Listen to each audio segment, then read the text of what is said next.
Pernahkah kamu bangun tidur, hal pertama yang kamu lakukan adalah meraih ponsel, membuka media sosial, dan tiba-tiba merasa harimu hancur? Kamu melihat teman SMA-mu baru saja membeli mobil baru, atau sepupumu sedang berlibur di luar negeri, sementara kamu merasa jalan di tempat.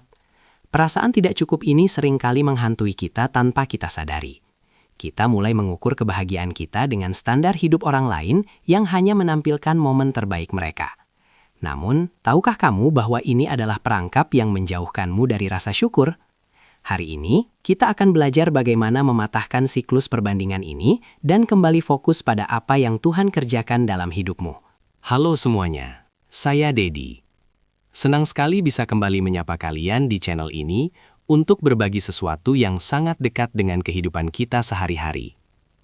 Dalam video kali ini, kita akan membahas satu kebenaran penting, bahwa satu-satunya orang yang harus kamu lampaui adalah dirimu yang kemarin, bukan pencapaian orang lain di layar ponselmu. Kita akan melihat ini dari sudut pandang iman Kristen dan bagaimana Tuhan memandang proses setiap individu. Saya harap dalam 30 menit ke depan, kita bisa merenung bersama dan menemukan kedamaian yang melampaui segala akal.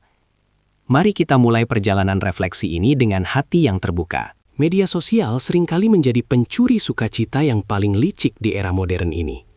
Kita melihat hasil akhir orang lain tanpa pernah tahu proses berdarah-darah di baliknya. Masalahnya muncul ketika kita membandingkan belakang layar kita yang berantakan dengan cuplikan terbaik milik orang lain.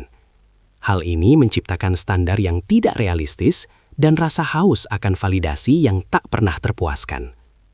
Kita lupa bahwa setiap orang memiliki musim yang berbeda dalam hidup mereka. Jika kita terus melihat ke samping, kita akan kehilangan fokus pada jalan yang ada di depan kaki kita sendiri. Tuhan menginginkan kita berjalan di jalurnya, bukan berlomba di jalur orang lain.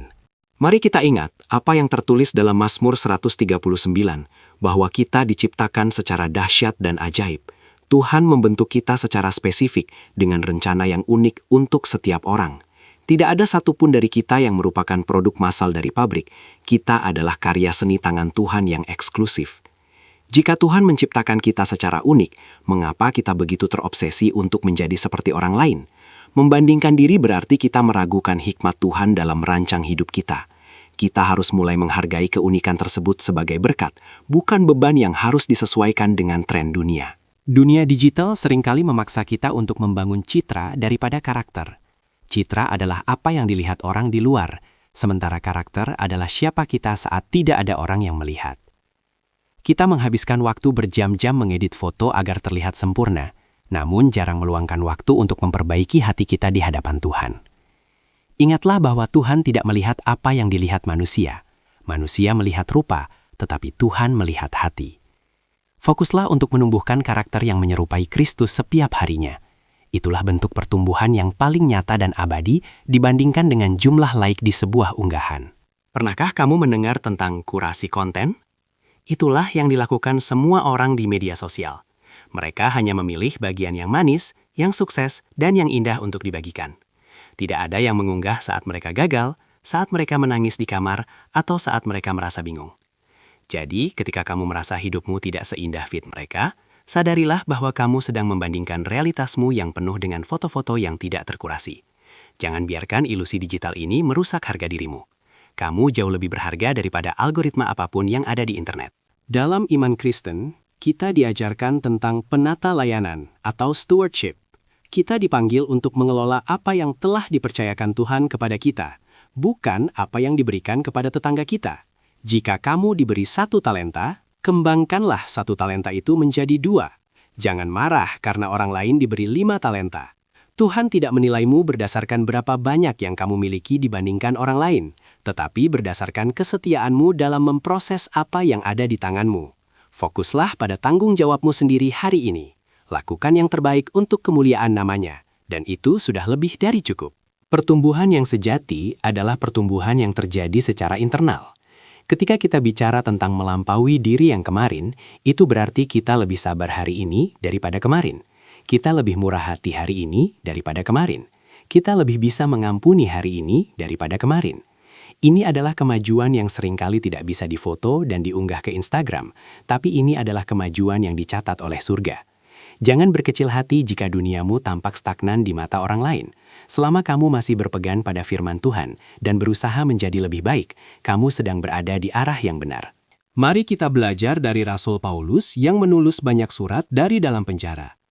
Di tengah keterbatasannya, dia tidak membandingkan dirinya dengan rasul-rasul lain yang mungkin sedang bebas melayani. Dia berkata bahwa dia telah belajar untuk merasa cukup dalam segala keadaan. Rasa cukup adalah kunci utama untuk berhenti membandingkan diri.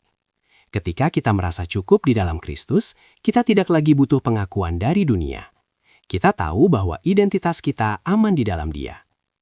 Apakah kamu sudah merasa cukup dengan kasih karunia yang Tuhan berikan hari ini? Kadang-kadang rasa iri hati muncul karena kita merasa Tuhan tidak adil. Kita bertanya, mengapa Dia diberkati begitu cepat sedangkan aku masih harus berjuang? Namun, kita perlu memahami bahwa waktu Tuhan bukanlah waktu kita. Setiap orang memiliki ritme hidup yang sudah diatur dengan sangat presisi. Membandingkan waktu kita dengan waktu orang lain hanya akan menimbulkan kepahitan. Percayalah bahwa Dia yang memulai pekerjaan baik di dalam kamu akan menyelesaikannya pada waktu yang tepat. Fokuslah pada ketaatanmu saat ini, bukan pada hasil akhir yang dicapai orang lain. Ibrani 12 ayat 1 mengingatkan kita untuk berlari dengan tekun dalam perlombaan yang diwajibkan bagi kita.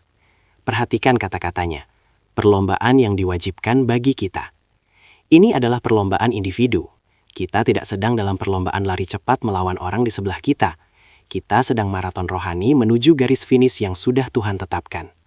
Jika kamu terus menoleh ke belakang atau ke samping, kamu berisiko tersandung. Tetapkan matamu pada Yesus, yang adalah pemimpin dan penyempurna iman kita. Dia adalah garis finish dan juga pendamping setiamu di sepanjang lintasan. Iri hati adalah racun yang membunuh kreativitas dan sukacita. Ketika kita iri, kita tidak bisa lagi mensyukuri berkat yang ada di depan mata kita. Kita menjadi buta terhadap kebaikan Tuhan karena kita terlalu sibuk menghitung berkat orang lain. Ingatlah kisah Kain dan Habel. Rasa iri Kain terhadap persembahan adiknya berujung pada kehancuran.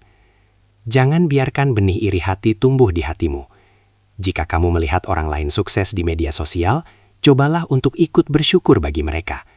Dengan begitu, kamu membebaskan hatimu dari belenggu perbandingan yang merusak.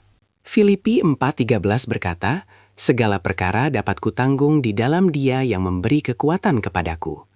Seringkali kita menyalahartikan ayat ini untuk ambisi duniawi kita. Padahal, konteks aslinya adalah tentang rasa cukup. Kita bisa menanggung hidup yang sederhana maupun yang berkelimpahan karena kekuatan dari Kristus. Jika hari ini kamu merasa hanya bisa melangkah 1 inci, lakukanlah itu dengan kekuatannya.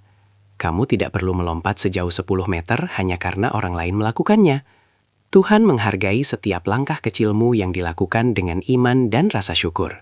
Validasi manusia itu fana. Hari ini mereka memujimu, besok mereka bisa melupakanmu. Jika hidupmu dibangun di atas fondasi pujian media sosial, maka harga dirimu akan selalu naik turun seperti grafik saham. Namun, jika hidupmu dibangun di atas kasih Tuhan yang tidak berubah, kamu akan memiliki stabilitas emosional. Kamu tidak akan hancur saat tidak ada yang memberi like, dan kamu tidak akan sombong saat semua orang memujimu.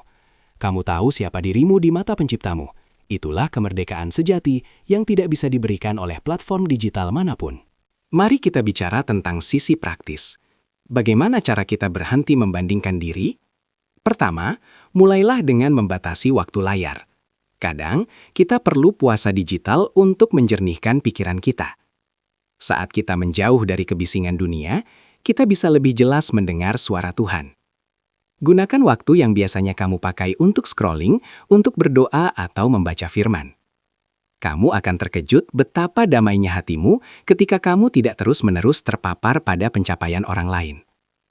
Cobalah lakukan ini secara rutin dalam seminggu. Kedua, mulailah menulis jurnal syukur.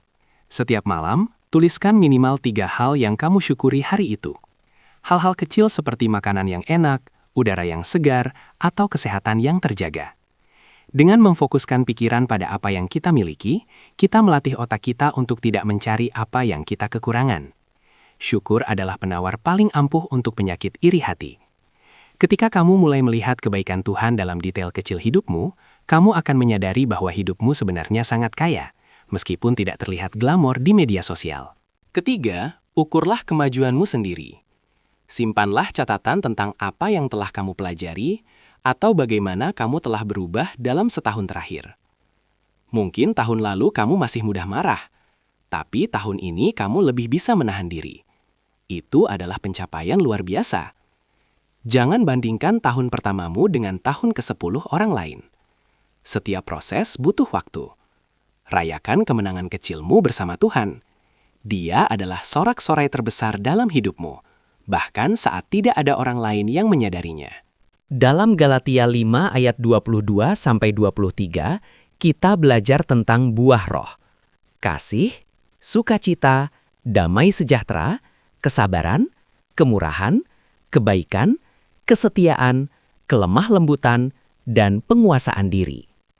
Inilah metrik kesuksesan yang sesungguhnya bagi seorang pengikut Kristus. Apakah buah-buah ini semakin nyata dalam hidupmu? Jika ya, maka kamu sedang melampaui dirimu yang kemarin. Dunia mungkin menilai kesuksesan dari saldo bank, tapi Tuhan menilai kesuksesan dari transformasi karakter. Fokuslah untuk menyirami benih-benih roh ini dalam keseharianmu, agar ia tumbuh subur. Bersabarlah dengan dirimu sendiri. Perubahan tidak terjadi dalam semalam. Tuhan adalah penjaga taman yang sabar. Dia tahu kapan waktunya memangkas dan kapan waktunya memupuk. Jika hari ini kamu merasa gagal lagi, jangan menyerah. Kasih setia Tuhan baru setiap pagi. Kamu selalu punya kesempatan untuk mencoba lagi hari ini. Melampaui diri sendiri bukan tentang kesempurnaan, tapi tentang kemajuan yang konsisten. Jangan biarkan kegagalan kemarin menghentikan langkahmu hari ini. Bangkitlah dan berjalanlah lagi bersamanya. FOMO atau Fear of Missing Out adalah musuh kedamaian. Kita takut ketinggalan tren, takut ketinggalan berita, atau takut tidak dianggap ada. Namun sebagai orang beriman, kita memiliki JOMO, Joy of Missing Out. Kegembiraan karena kita tidak perlu mengikuti semua kegilaan dunia, karena kita sudah memiliki apa yang paling penting, yaitu Kristus. Kita bisa dengan tenang melewatkan pesta atau gadget terbaru tanpa merasa kurang, karena kita tahu kekayaan sejati kita ada di surga, di mana ngengat dan karat tidak merusaknya. Gantilah komunitas dengan komunitas. Alih-alih melihat temanmu sebagai saingan, lihatlah mereka sebagai bagian dari tubuh Kristus. Jika satu anggota dihormati, semua anggota ikut bersukacita. Ketika kamu belajar untuk tulus mendoakan kesuksesan orang lain, hatimu akan terasa jauh lebih ringan. Kamu tidak lagi merasa terancam oleh pencapaian mereka, karena kamu tahu Tuhan memiliki porsi berkat yang cukup untuk semua anaknya. Mari kita saling membangun, bukan saling menjatuhkan atau saling merasa lebih baik. Tuhan seringkali bekerja dalam kesunyian. Daud tidak langsung menjadi raja setelah diurapi. Dia menghabiskan bertahun-tahun mengembalakan domba di padang gurun. Di sana tidak ada penonton, tidak ada tepuk tangan. Namun, di sanalah karakternya dibentuk. Jika saat ini kamu merasa berada di padang gurun yang sunyi, jangan iri pada mereka yang ada di istana media sosial. Mungkin Tuhan sedang mempersiapkanmu untuk sesuatu yang lebih besar yang membutuhkan akar yang dalam. Terimalah musim persiapan ini dengan penuh syukur dan ketaatan. Pencapaian duniawi bersifat sementara. Rumah yang megah akan menua, jabatan akan digantikan, dan tren akan berlalu. Jika kita memfokuskan hidup kita hanya untuk melampaui orang lain dalam hal-hal ini, kita akan selalu merasa lelah. Tetapi jika kita fokus pada investasi kekekalan, kita akan menemukan energi yang baru setiap hari. Apa yang kamu lakukan untuk Tuhan dan sesama adalah satu-satunya hal yang akan tetap ada selamanya. Jadi, tanyalah pada dirimu sendiri, apakah aku membangun sesuatu yang abadi hari ini atau hanya sekedar mengejar bayangan? Jangan biarkan dirimu terjebak dalam jebakan merasa lebih baik. Kadang kita berhenti membandingkan diri karena merasa minder, tapi lalu kita mulai membandingkan diri untuk merasa sombong. Kedua hal ini sama-sama salah. Kerendahan hati bukanlah menganggap diri kita rendah, tetapi kurang memikirkan diri sendiri dan lebih banyak memikirkan Tuhan. Fokuslah pada pelayanan. Ketika kita sibuk menolong orang lain, kita tidak punya waktu untuk mengkhawatirkan bagaimana posisi kita dibandingkan mereka. Disitulah letak kebahagiaan yang sesungguhnya. Berikan rahmat atau grace bagi dirimu yang di masa lalu. Mungkin kamu menyesali keputusan-keputusan lama atau merasa tertinggal jauh karena kesalahanmu sendiri. Ingat, Tuhan adalah Allah pemulihan. Dia bisa menebus waktu-waktu yang hilang. Kamu tidak perlu menghukum dirimu sendiri dengan membandingkan posisimu sekarang dengan posisi yang seharusnya jika saja kamu tidak gagal. Tuhan menerima kamu apa adanya hari ini. Mulailah dari titik di mana kamu berada sekarang dengan iman bahwa Dia akan membimbing setiap langkahmu ke depan. Setiap hari adalah kanvas baru. Kamu tidak perlu melukis mahakarya setiap hari. Cukup goreskan satu garis warna yang melambangkan ketaatanmu pada Tuhan. Kemenangan kecil, seperti memilih untuk tidak marah saat terjebak macet, atau memilih untuk berdoa saat merasa cemas, adalah kemenangan besar di mata Tuhan. Jangan remehkan hal-hal kecil tersebut. Jika kamu bisa setia dalam hal-hal kecil, Tuhan akan mempercayakan hal-hal yang lebih besar kepadamu. Itulah esensi dari melampaui diri yang kemarin secara konsisten. Mari kita berdoa sejenak. Tuhan, terima kasih karena Engkau menciptakan kami unik dan berharga. Ampuni kami jika seringkali kami merasa kurang dan sibuk membandingkan diri dengan orang lain. Bantu kami untuk fokus pada panggilan-Mu dalam hidup kami masing-masing. Berikan kami hati yang penuh syukur dan damai sejahtera, agar kami bisa melampaui diri kami yang kemarin demi kemuliaan-Mu. Biarlah hidup kami menjadi kesaksian tentang kasih-Mu yang luar biasa. Dalam nama Yesus, kami berdoa. Amin. Terima kasih sudah ikut berdoa bersamaku. Sebagai rangkuman, ingatlah 3 hal ini. Pertama, media sosial hanyalah cuplikan, bukan kenyataan utuh. Kedua, Tuhan memanggilmu untuk setia pada jalurmu sendiri, bukan jalur orang lain.